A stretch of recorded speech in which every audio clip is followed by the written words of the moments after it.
All right, good morning. Welcome back. You're still watching Daybreak on this 24th day of June 2024. And in studio I have now three panelists. I have Senator of Nairobi, Edwin Sifuna. Good morning, Senator. Good morning, Sam. Sorry, I was caught up in a little of traffic. Oh, okay, it is fine. But you've been lost for some time. I haven't seen you in our studio. You know, this studio does not belong to me. You have to invite me here, Sam. I cannot just walk in. So when you don't extend invitations, you can't say that I am lost. But it's good to have you. Thank you. And we have Alex Kanyi from CDH Kenya. Good morning. Morning, Sam. And Nelson Koech, Chairperson, Defense and Foreign Relations Committee. Good morning. Good morning, Sam and viewers. Great. And you're still expecting Kuria Kimani, Member of Parliament for Molo, and also the Chairperson of the Finance and Planning Committee. As soon as he's joined us, he'll be on set. This morning, the papers on the front page of the Daily Nation: listen to youth, a church tells state.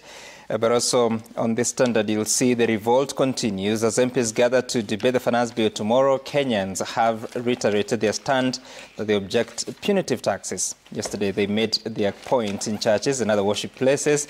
President Ruto has promised to listen to the issues, but he too was heckled in Nyahururu as he attended a church service. And so much coverage going on with that. And I want us to start by looking at, because last week on Wednesday evening, we received a statement from the National Treasury, a letter written to the Clerk of the National Assembly, indicating that there will be budget cuts, especially because of the expected reduction in revenue targets by 200 billion shillings, in which case it means that there will be a revenue shortfall, and therefore the National Treasury is saying that there has to be cuts to be undertaken by the National Assembly ahead of the passage of the appropriations bill. And of course, we're expecting the final push for the finance bill 2024 to be starting tomorrow, Tuesday. Let me start with you, Chairman Koech, and talk to us about, first, that letter from the National Treasury and its implication or not exactly you're doing. I know there was a communication from the Speaker of the National Assembly saying that there's no problem with it. It can be used as for your information. But how are you taking it yourselves, knowing that it is the parliamentary group that sat and gave a statement saying that there will be some concessions in the finance bill? Exactly, Sam. But first, let me start with the headlines, as you had indicated, before I can come to the letter that was sent to the National Assembly on what has been happening in the country. And like the President did say yesterday, I also want to congratulate the young people of this country for coming out very boldly to be part of the governance of this country. It is a demonstration that as a country we've matured. Our democracy has matured. Because in other countries, I'm sure there will have been clobbering and a lot of resistance from the executive, but that space has been allowed. Our constitution has allowed that. And you can see young people stepping forward and wanting to be part of the governance of this nation. It is unprecedented in Kenya, but not globally. I mean, it's happened in the US recently when you saw when the students were trying to urge Biden to disassociate and review their relationship with Israel. It is also happening in Kenya.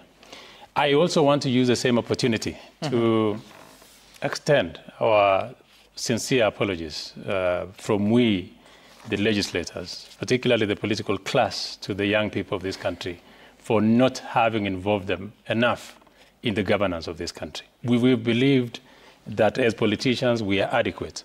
Our sincere apologies to the young people of this country.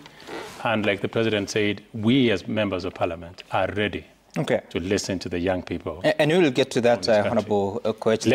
Let me get to the communication that was sent from Treasury on the implication of reviewing the finance bill. You know, Sam, I really want to be shown how you can run a country without finances.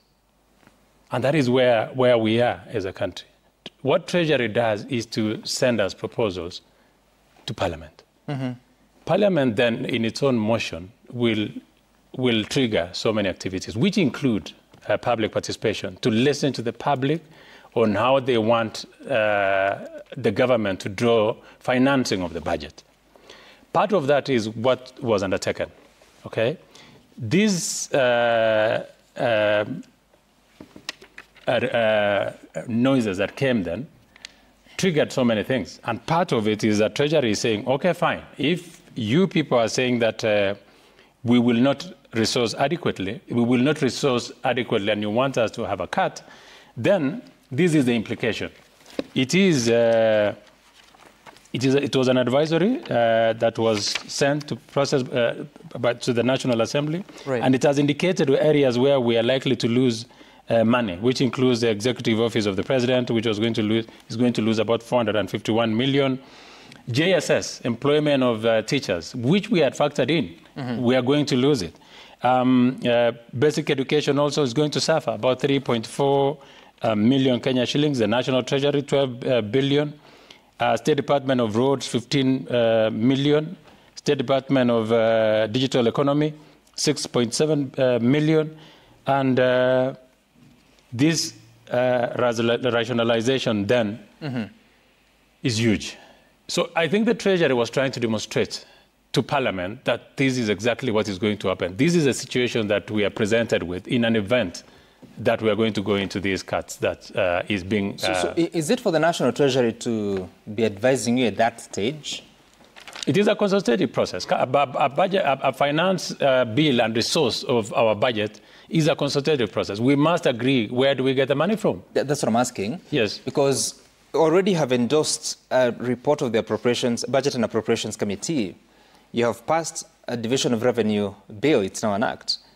County allocations, CARA itself. Yes.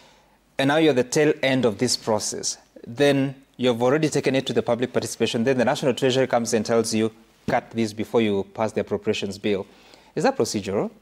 The ruling of the Speaker then was that it was procedural, and there was nothing out of normal by Treasury writing this. So, I mean, I cannot, that has been given as a ruling. You stick with that? I stick with that, but I want to say that no one directs Parliament on how it operates. No one. So how will you use that information? This information is just to guide us going forward on what we do. We are starting amendments. We are starting amendments this week. What do we do then in case we decide that we are going to rationalize our financing? So these are the things that we must be aware of as we do that as members of Parliament. So I think Treasury simply was trying to say, I mean, this is largely Treasury and Parliament document. So how does that document from the National Treasury inform decisions while considering finance bill at the It doesn't. It was not even, it was an advisory. It was just simply speaking to Parliament that this is likelihood of the situation. The Speaker's ruling says that it is supposed to be used for your information as you consider the finance bill, to the Finance and Planning Committee, to the Budget and Appropriations Committee. So how will you use that information tomorrow? In my view, it was not directing us on what to do, to be very honest. It was just, a statement. It was just an advisory. It is not supposed to direct on how we will be doing tomorrow. Remember, tomorrow we are going on items. So you can actually ignore it? We can ignore it. It is not as significant as we are, but it's just to tell the members of Parliament that this is a situation that will be confronted with in an event that now you consider the budget as is. Alex, is this procedural? Can it actually happen that at the tail end of a process, that's when the National Treasury comes and advises, never mind that members of Parliament, rather the Finance and Planning Committee has made a decision. The parliamentary group has endorsed that position, even though there are some questions about how that even went to State House. For me, I think I'm more concerned around what is it that they want to cut in that particular budget. I think we should welcome cutting down the budget to basically fit to what amount of revenue we can realistically collect. So I think it is a step in the right direction to try and think of this particular budget. But I have a challenge when you then say that what you're targeting is JSS, the junior secondary teachers, you're also targeting the medical interns, and there are other things within that particular budget which you could perhaps target and also maybe achieve the same result. But I also want to correct the narrative that if this particular finance bill isn't passed, then we are all doomed. And I think this is where we need numbers, yeah? So I think they're telling us with this particular finance bill, we are supposed to collect 346 billion. The revenue target, total revenue, is 3.34 trillion. So if we just miss the 346 billion from this finance bill 2024, we are left with 3 trillion, assuming that whatever they're telling us in terms of revenue collection is correct, which then begs the question, can this government function with 3 trillion revenue? And within this 3 trillion revenue, now back to your question, can they focus on the areas that perhaps are more meaningful and useful for Kenyans, which now will include the medical interns and also include the junior secondary teachers? You know, there's a narrative being sent here that if you don't have this finance bill, then we have no money. What happens to the other tax laws that are already continuing even as we speak? As an example, if you are a company and you're supposed to be paying corporation tax and you're paying installment taxes, assuming that it is now September of this year and this finance bill hadn't passed, does it mean that you stop paying your installment tax? Of course not. You'll continue paying your taxes. If you're employed, come end of July, assuming that this particular finance bill doesn't pass, does it mean you don't pay your pay as you earn? Of course not. You'll continue paying that. So the question really here is, what is it that we can do in the circumstances that we are in? And from the question, I think we still agree with what the CS is trying to do, but disagree in terms of where he's looking to cut budget. So you don't have an issue with at what point it's coming? Because I thought it was now within the mandate of the National Assembly to consider the appropriations as well as the revenues. I think at whatever stage we get to make sure that we live within our means, I think any opportunity that comes, we should take it. Okay.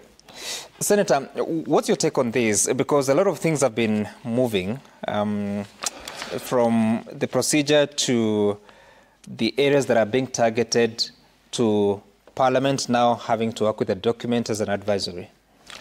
Yeah, first of all, Sam, because I'm a new member of Parliament as opposed to my brother Koech, I'm going to steal some secrets for you. There is something they call a dog whistle. It is language that only certain people understand. That letter from Treasury is a subtle threat to members of the National Assembly. There is nothing more than that. Koech knows that every single time we speak about revenue in this country, and I'll give you the classic example. When we were dealing with the Division of Revenue bill in the Senate, when we proposed that counties get 415, what is the first thing you heard members of the National Assembly speaking about on the floor of Parliament? They were saying, if we give counties this money, we are not going to have the CDF that we have budgeted for. Every single time you hear members of Parliament being addressed in terms of CDF, they know what it means. So when Treasury writes that letter and indicates that they are going to lose CDF, they know who they are speaking to. If you look at the list of the proposals of the things that are supposed to be cut there, it is dog whistle to politicians. They tell us, oh, we are going to cut political parties' fund. It is there in the list. They start with CDF. They don't talk to you about all these other areas of the budget that have been heavily padded. But before I come to that, Sam, it is very unfair and very unfortunate for us to hear leaders in this country praising this government that now, there's expanded democratic space. Nelson Koech knows, or maybe he doesn't know, that there are 2 young men in their 20s lying in the cold rooms right now, shot and killed by police in those demonstrations. He should speak to the families of these people, Rex and Evans, and tell them how the democratic space has been expanded for those 2. Even as we speak, Sam, the president has released his goons in police uniform. They're abducting people from the streets in broad daylight. As we speak right now, Omwami Nelson Koech, maybe because you don't understand what is going on in Nairobi, maybe you've come from home. Yeah. As the senator of Nairobi, I'm telling you, these are the things that are happening in the streets. They started with Billy. Then they went to Japrado. Yesterday, we saw CCTV footage of a young man being plucked from the streets of Nairobi. A young man called Shad. Maybe as the chair of defense, you should be telling the family of Shad where this young man is. So don't talk to us about a free democratic space, because you have met these young people in the streets. We have seen what you're doing to them. That tear gassing, the water cannons. How do you tear gas a body? How do you tear gas a body? Surely, Sam. And then you come and tell us that the democratic space has been expanded. So what is happening is, with that letter from Treasury, it is a subtle threat. And for us in the opposition, we have always said, we must look at the expenditure side. And as Alex has told you quite rightly, this finance bill is an amendment bill. It's an amendment bill that proposes amendments to existing legislation to move tax here and another here so that they raise the additional 350 billion that they're looking for. If an amendment bill does not pass, the amendment dies, but the laws remain. So nobody should tell you, oh, if you don't pass this finance bill, that we're going to be in a crisis. There's no crisis. We in the Azimio, as Azimio have said, in fact, we suspect if you went line by line, on the budget in terms of the expenditure side, at least 1 trillion shillings is budgeted corruption. And we gave the example of some of the things that have been included in the budget in terms of additional expenditure. 1.2 billion shillings in terms of expenditure for the office of the president. 678 million expenditure, office of the deputy president. 11 billion for defense, where my brother here serves as the chair of defense. Maybe he can tell us what is this new expenditure in the Ministry of Defense that is going to cost 11 billion shillings, 1.4 billion in foreign affairs and 6 billion at the National Treasury for recurrent expenditure. Then there is an item, we gave this example, Sam, of the so-called development allocations for National Treasury, 26 billion. You should tell us what National Treasury is going to build, unless they are going to do roads. We don't know what that money is. 26 billion, Sam, is not change. That is more money than Nairobi County gets in equitable share. Then there is something called strategic response to public initiatives. I really want the chairman for defense today, because he's the one who's here. Kimani has run away. We want him to tell us, what does this strategic response to public initiatives mean that takes 2.5? It's good he has come. Sam, 2.6 billion shillings to the State Department of Devolution. We in the Senate have argued that, in fact, this is not money you allocate to state departments. You should put this money in the county so that they can do their work. Why do we need 2.6 billion extra in the Ministry of the State Department for Devolution? So what we are saying is this. Please, Kenyans, you are dealing with the most duplicitous people you will ever meet in your lives.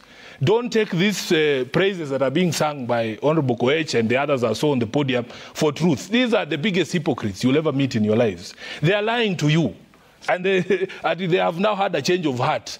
I want Kenyans to focus. Because for me right now, even this discussion about the numbers and which items should be slashed and so on and so forth, the young people are telling us that the time for talk is over. The focus now must be on the mind, the thinking, the attitude that generates these ideas in the first place. That is why when we were in the clubs this weekend, the message was not Sifuna go and tell us where we will get this extra 350 billion. They are saying Ruto must go. That is where we are now. So we can't be discussing these issues and communications from Treasury. That is a horse that has already bolted. All right. We are just starting and we'll have so much more to discuss. Honorable Kimani Kuria is in studio. He'll be joining the set. Senator Sifuna is not correct saying that he has run away. We're taking a short break. When he comes back, we'll be bringing Kimani Kuria on board. Stay tuned.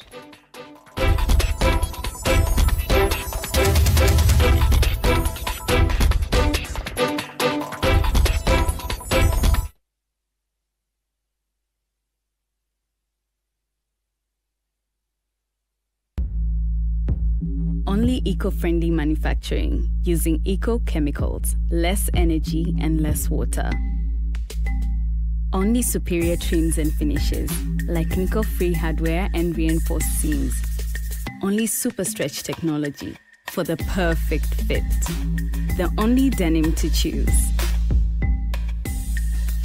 Reese skinny jeans from only 4,300 shillings.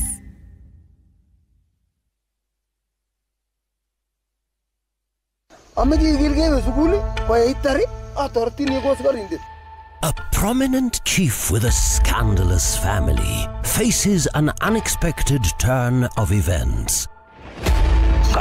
Champion Africa Marathon. His eldest son mysteriously disappears, but 15 years later, watch this inspiring and compelling drama, Keliek, exclusively on viewsasa.com.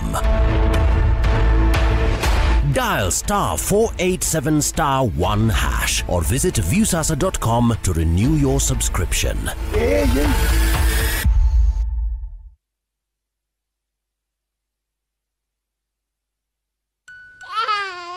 High-quality diapers often feature multiple layers, a moisture-wicking top layer, and a core designed to lock in moisture. New Soft Care Space Series is rooted from space technology. Keeps you dry and comfortable for 12 hours long. Soft Care. Protect your leap.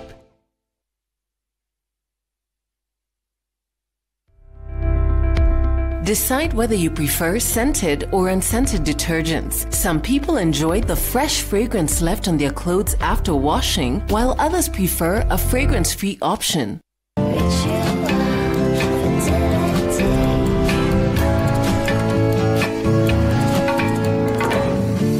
Duffy Colorful Day Wonderful Scent.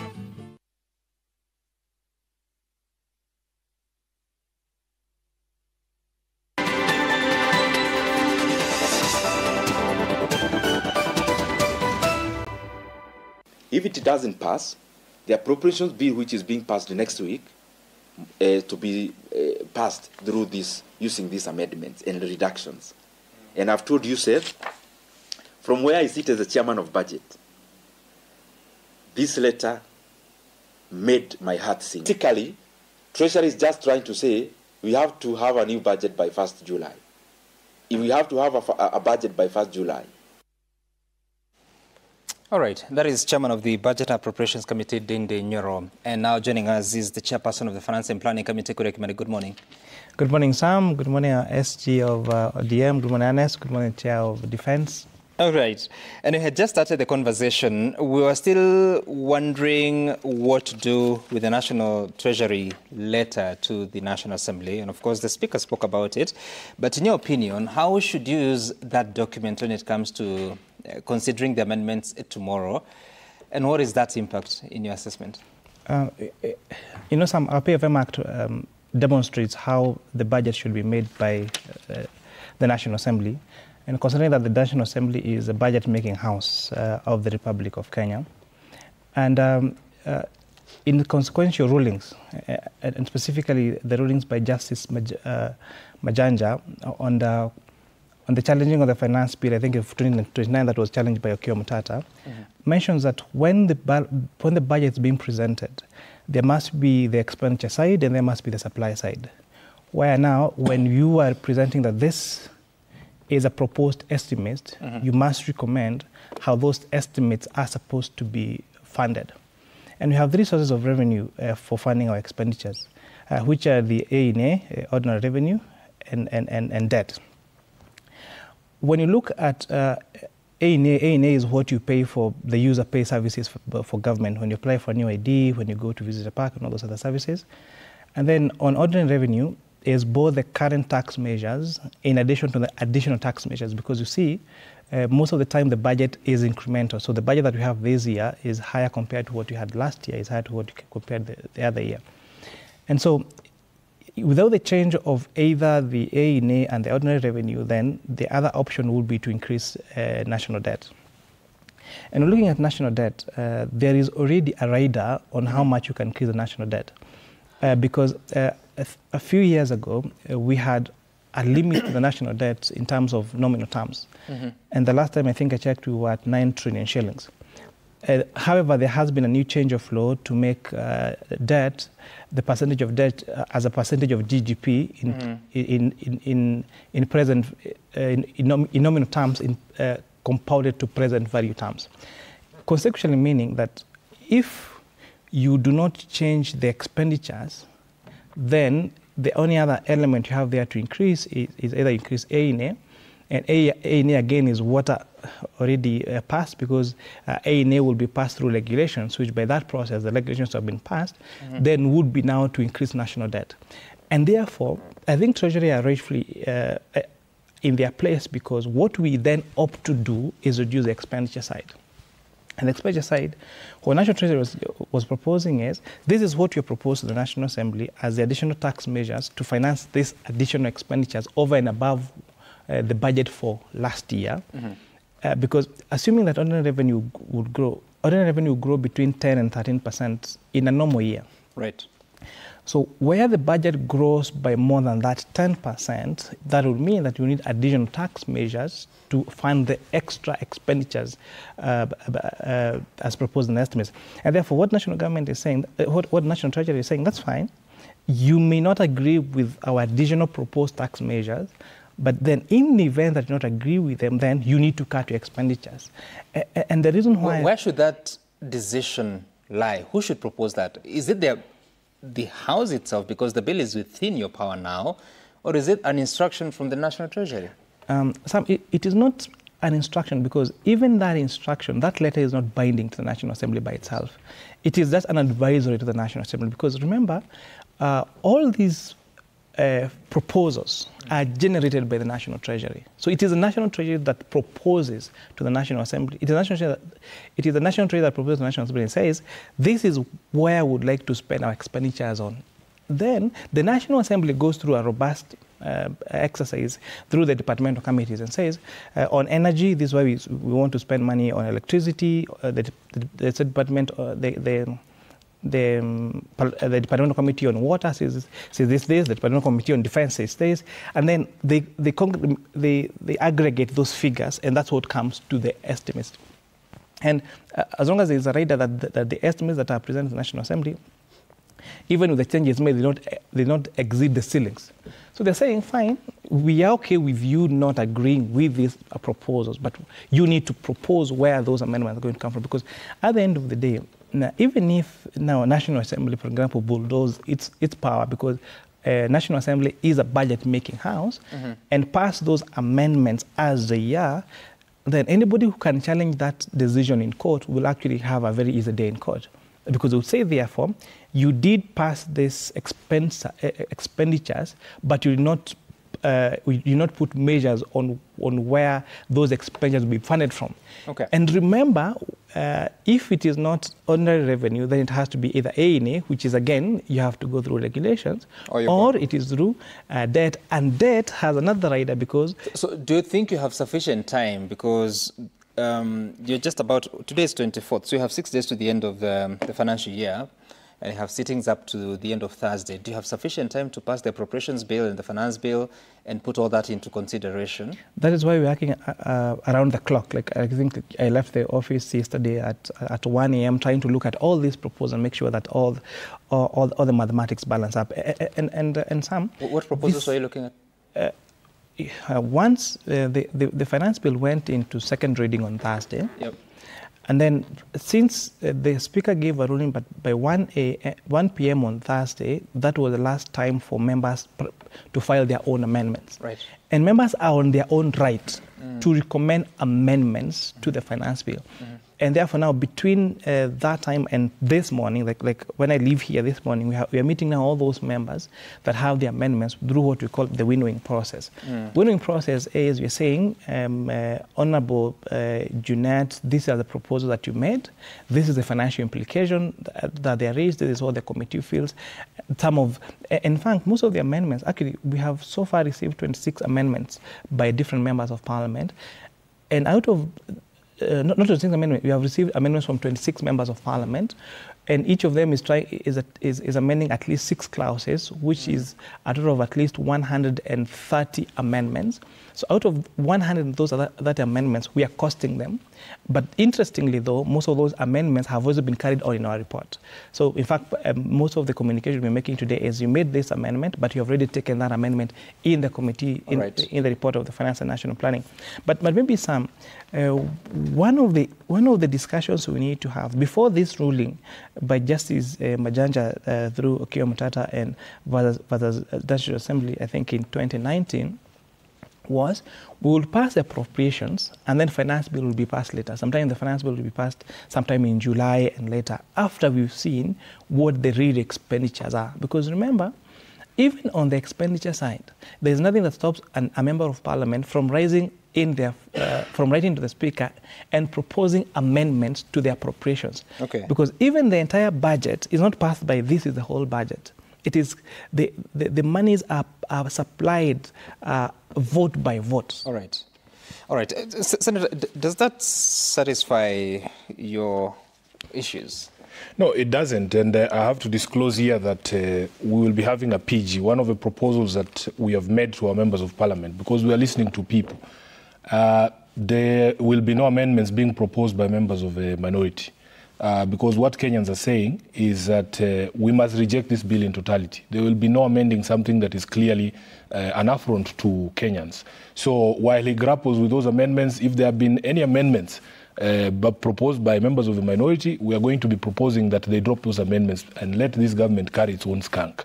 Because at the end of the day, Sam, what we are protesting is this additional taxation on Kenyans at a time when things are very difficult for everyone.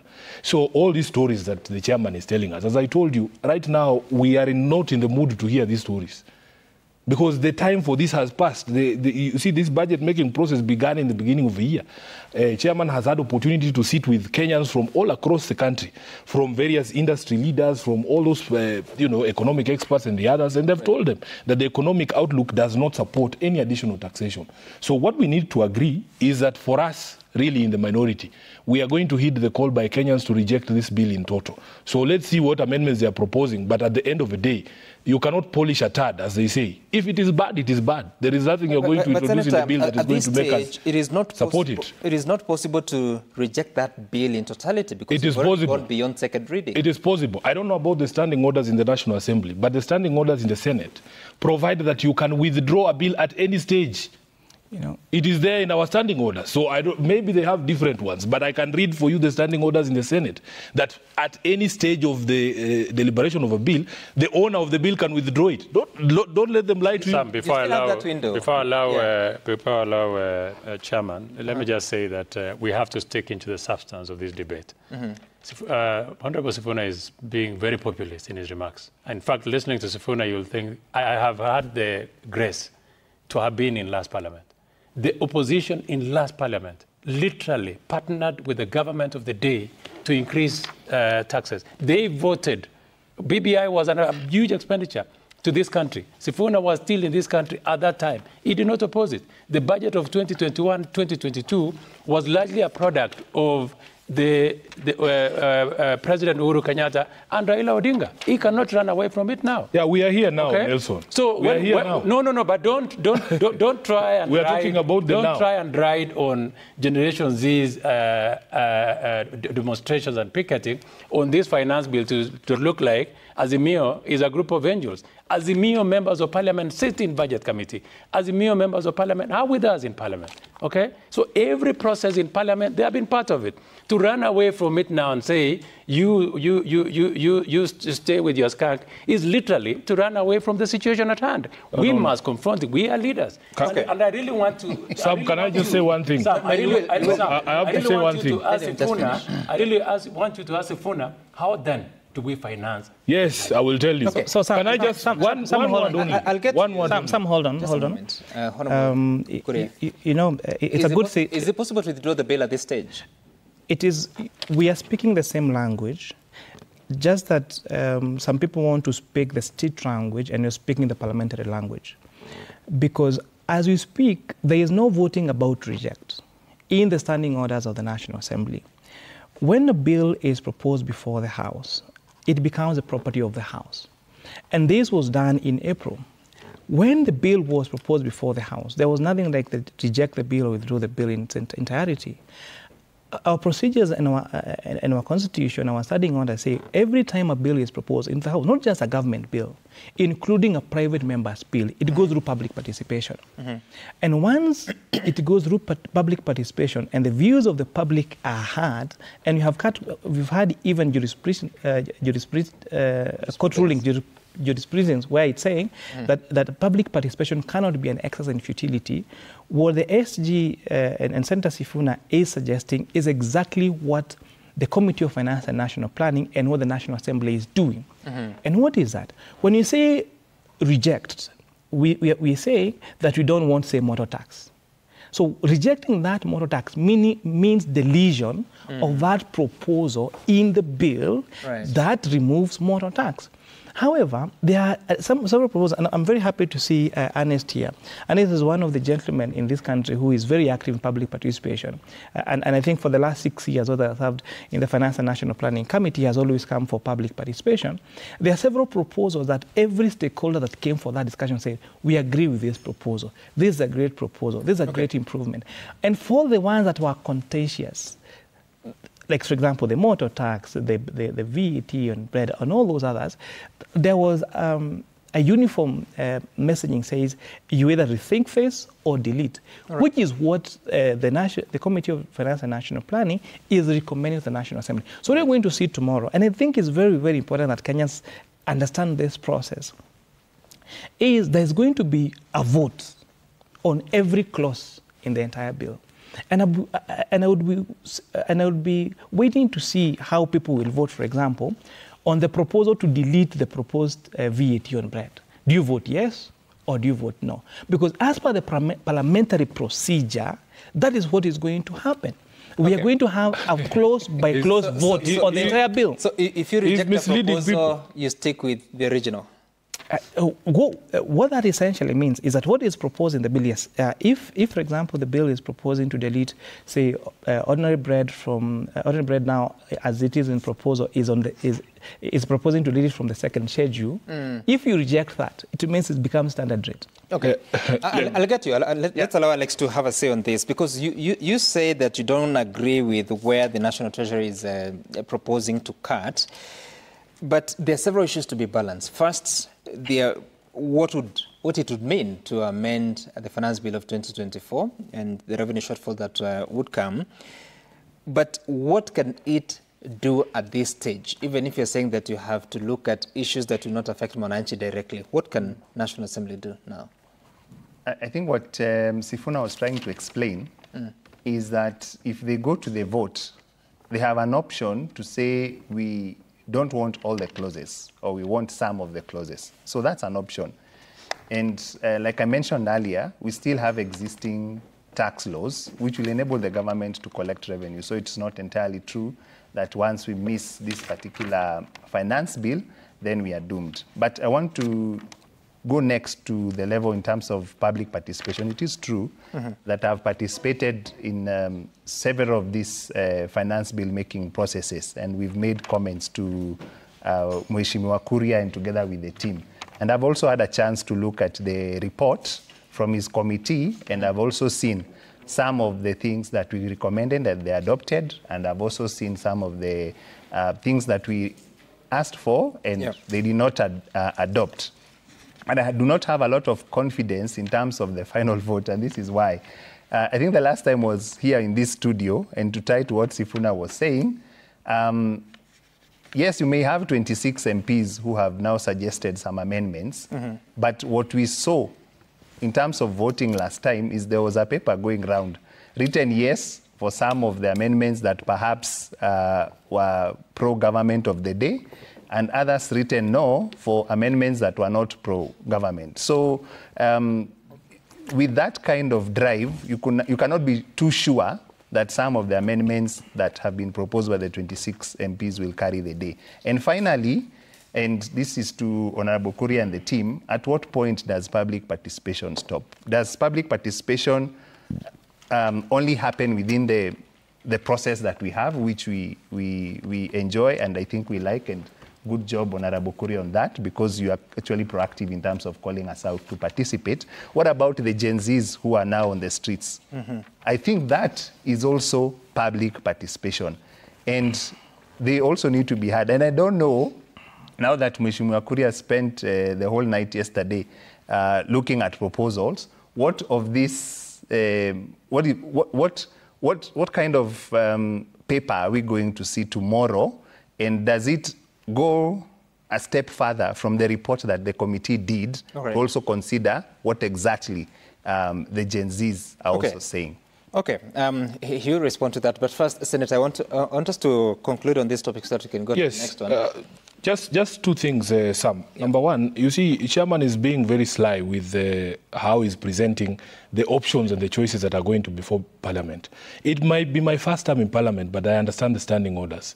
In the committee of the whole at the third reading stage is the only point where clauses are voted for one by one. But that's not the final vote. After all the amendments have been passed or rejected, there is a final bill on the entire document as amended. At that particular point, a member of parliament has the option of voting no. And that is what we're saying at that stage. After you've done all this PR you're doing with people, oh, we are removing tax on bread and the others, we want our members of parliament at the final vote on the entire bill as amended to be no. Honorable Kimani Ichung'wah, no, not Kimani Ichung'wah, now I'm confusing you with somebody else. But you're very similar. Yes. In mannerism. What do you mean? In terms of where they stand on policy positions, I don't mean anything else. What I want to say is this. Yeah. We are not the same. I cannot abide what Honorable Koech is saying here, saying, oh, we can own this skunk together. Numbers do not lie, Sam. I want the people out there in the street saying reject finance bill to understand that of the 115 people, members of parliament who voted no to this bill at the second reading, 108 were from the Azimio coalition. 73 of those were from ODM. Don't lump us together with these people, and he claims that we want to take advantage of young people. We don't want to take advantage of young people, but we are listening to them. But Senator, we are listening to the people, and they're telling us we must reject this thing because, Sam, I want to take you back to something I said here. Yeah. The focus now is on the minds and the thinking and attitude that generates these ideas in the first place. Why do people have to go to the streets to fight so that you can come and tell us you have spent the whole night thinking about removing tax on bread? That is not something you should be doing. You should be sleeping easy knowing that this is not an idea that should be even originated in the first place. But SG is presenting a misfact here. I did not say I slept the whole night removing taxes on bread. I spent the whole night looking and discussing this initially on amendments that proposed from your side of the political. There are no amendments from including us. Come on. We are going to drop all those amendments. Yeah, but then whether you drop or they're not, the fact of the matter is, including the leadership of Azimio in the House, did write to the Speaker proposing amendments. Okay. And that is a fact, signing their signatures saying they are proposing amendments. So for this sudden change of heart and saying now they are with this Gen Z generation and now trying to ride in, let us give credit to where Gen Z has taken us. They are raising very pertinent matters, and they're raising, but we need to guide them on how that needs to be done in the budget-making process and in the legislative process. Okay. But now a political outfit now claiming that your members of your coalition did write to the Speaker. 26 out of the 26 members that wrote that I said, 21 of them are from Azimio side, including the leadership. They are going to a PG to ask their leadership to drop the amendment. Just a moment. And now they want to say that it is because. Can I finish? There's a question that this gentleman asked here. When does public participation end? That is a very valid question, and you have to ask yourself, because even including Saturday and Sunday, when I was going to the clubs, I was doing public participation. They are telling, yes, at midnight, music was stopped and people sang the national anthem and told us, reject the finance bill, send Ruto home. That's what they are saying. As a leader sitting there, I'm listening to what the people are saying. So how do you Number two, Sam, no, let me just say, this is the most critical question. For all the noise that Gen Z have made out there in the streets, at the end of the day, if the lesson has not been learned that you need 204 new members of parliament in the National Assembly, then you cannot learn anything. I am telling you that where it matters is in the houses of parliament, and this is what I'm demonstrating, Sam. If indeed it is true that 115 people, members of parliament, voted no, and out of those 108 are from one coalition, you cannot put us in the same group as these people. We want the members of parliament to listen to what the public is saying. And I have told you, Sam, that the cheese has moved. People are no longer interested in these things that Kimani is doing overnight. No. We are saying reject this thing in totality because we want to deal with the originator of these matters. In fact, we are disturbing him, and yet he's not the source of all these problems. Exactly, because several times Kuria Kimani has told me that this is a document from the National Treasury. He should say it's from Ruto. He's hiding behind the National Treasury. This document is from Ruto. They are not saying National Treasury must go. They are saying Ruto must go. Okay, Senator. No, Ruto must go is his call. It's not mine. Gen Z are saying reject finance 2024. Right. This parade as a meal no. Need to say Ruto must go. He knows the. So he's saying he has not heard them singing Ruto must go. How will Ruto go? Are you going to overthrow the government? What are you saying? Ask the young people. This is not about me. They are not saying that. They have said it. You can play those clips. No, you are a lawyer and you understand the constitution of this country. There will be an election in 2027. You tell that to the young people in the street. It's not me who said it. Reject the young people who said it. Senator William Ruto. since Mr. Ruto is not here, opportunists are using it. The president is not here. So let's talk about, just a moment, Honorable Kuria. Senator, tell me this. Yes. So there will be amendments moved tomorrow, whether by the House committee or by individual members of parliament. Yes. One of them is to delete the VAT on bread. Yes. How should members of Azimio vote? It doesn't matter. I am telling you, the most critical vote is on the vote on the entire bill after that process of clause by clause. That is not the final vote. The final vote is not on the individual clauses.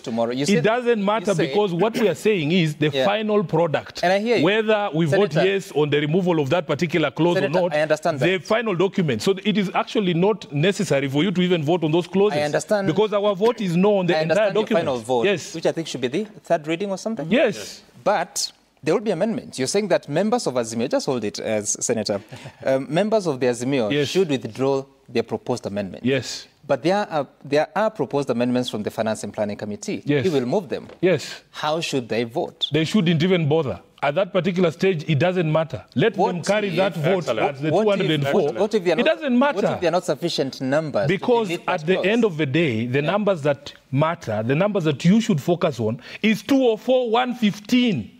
That is the number you should focus on, Sam. At the end of the day, do you have sufficient numbers in the National Assembly to carry the will of the people? That's the question you should ask yourself, not whether you will vote on one clause or the other.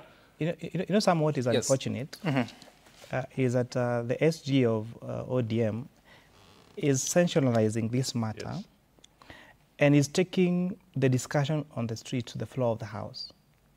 And he knows very well that Parliament is a house of procedure, and that is where we are misleading our young people.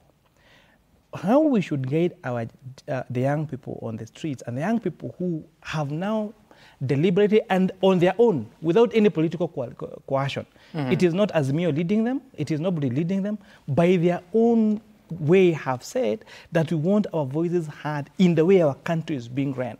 How we should guide them is, the way now to oppose this is this way. But now, when people who have the premium responsibility of serving in the National Assembly and in the Senate join the same message as that on the streets and tell us this is what the people at the bar said, I think it's really, really unfair because you cannot, when it comes to movement at the floor of the House, even for example, it is very easy to say I reject on the streets.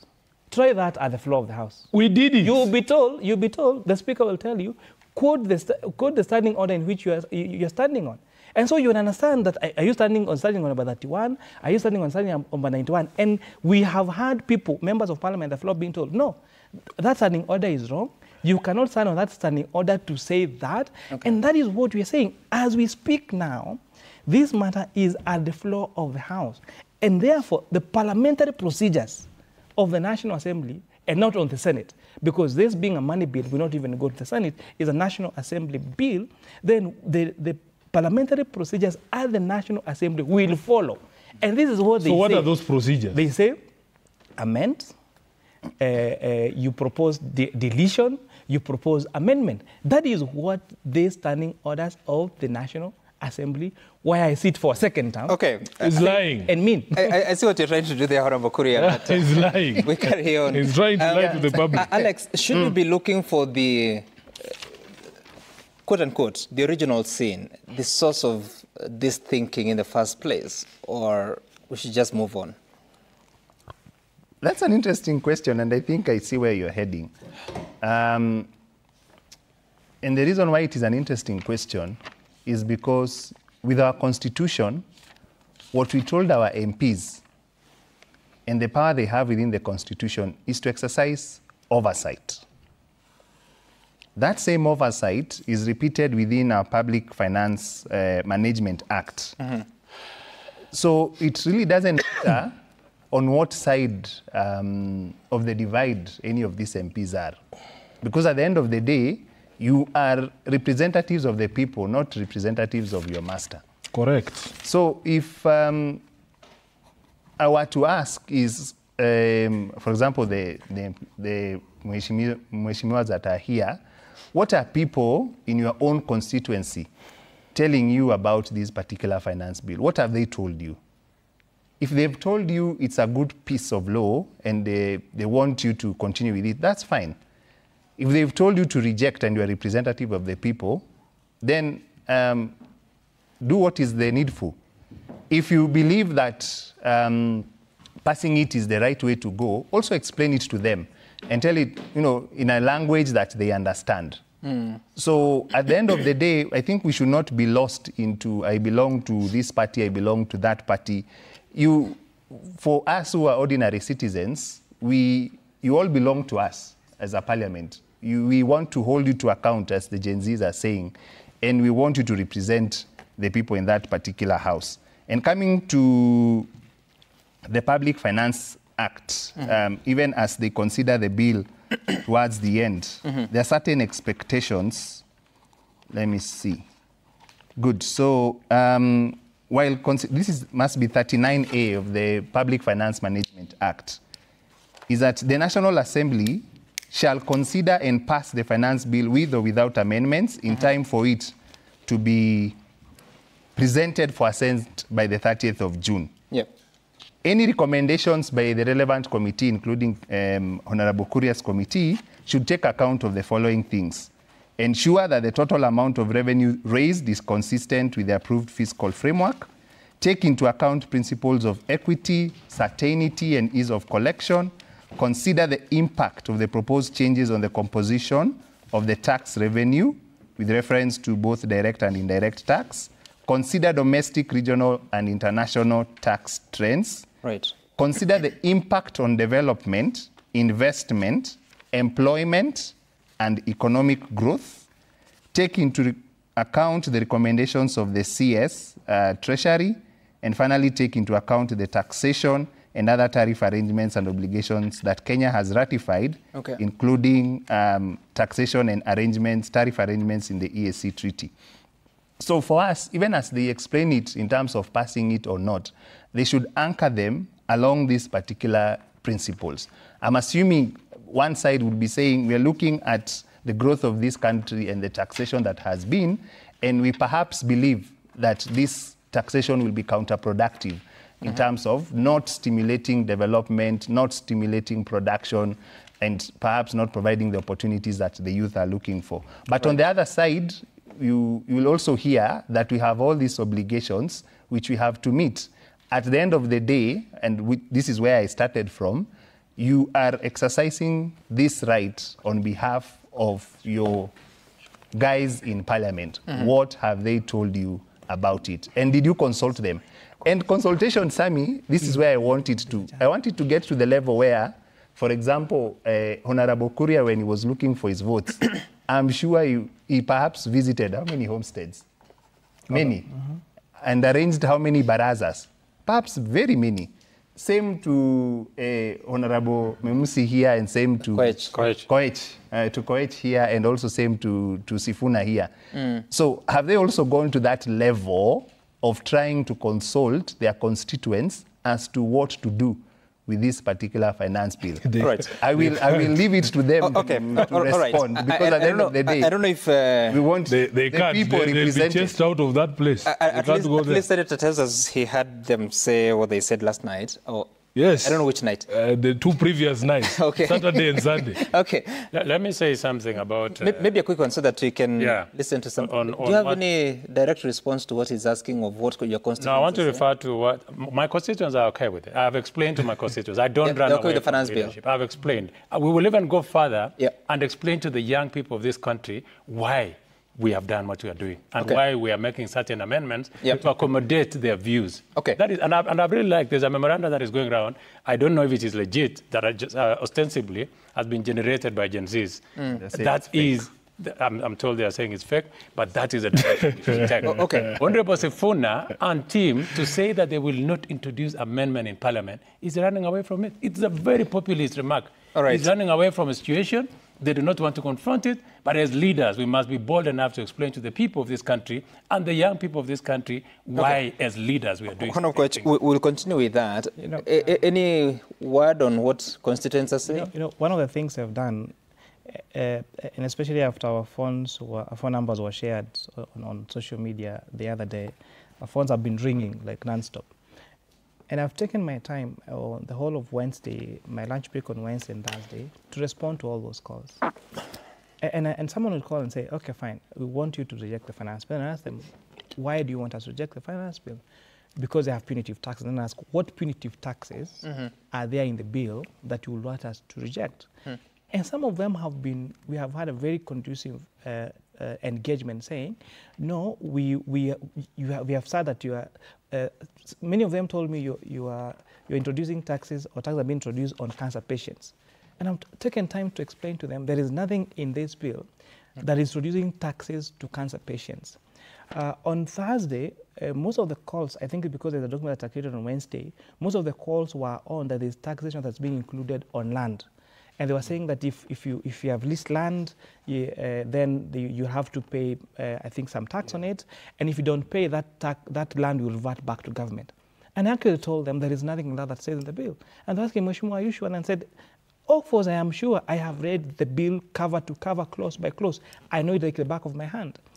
And therefore, I can say that I have personally engaged members of the public. And most of the reasons why people are saying reject this bill in its entirety is because of miscommunication that's available out there. And I will point out those two. That there is tax being introduced on land. There is tax being introduced on cancer patients. Okay. There's tax being introduced on content creation. In fact, I was explaining that if the amendments proposed here fall, our content creators will be worse off than they are in the current proposal. Why? Because this bill as proposed differentiates between monetization and content creation. The Finance Act of 2023 talks about content creation. This bill defines what digital content is and says that digital content is what is monetized, is what you're making money from. And so long as you are creating content that is not generating revenue, then you shouldn't be worried about any taxation. All right, Mheshimiwa. Let's listen to what the President said. I think he was in Garissa County last week. Nataka niwaambie wabunge wetu wakiwa kule bunge, tunataka wapitishe pesa ya watoto wa Kenya wasome. Tunataka wapitishe pesa ya barabara zetu, tujenge barabara. Hapa Garissa mnahitaji stima, tumeweka bilioni 2, wapitishe hiyo bilioni 2 tukuje tuunganishe stima ya Garissa County. That was the President speaking to members of Parliament on what he needs them to do to be in a position to give electricity in the last mile connectivity. It is one of the proposed areas for cutting, about 14.5 billion shillings that should go to the constituencies for that particular purpose.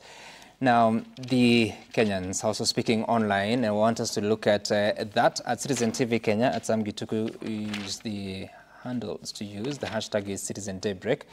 Babu Michael, you're saying that the Kenya Kwanza government keeps saying they inherited a dilapidated economy while prices of most items are higher now than before.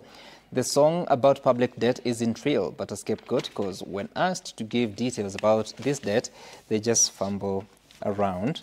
Then you're also saying, Godi Baraza, the moment the young people, that is Gen Z, took to the streets to protest the bill, a wise person would have taken a step back to declutter the mind and see why. Even if this finance bill means well, the youngsters are simply saying this isn't the time.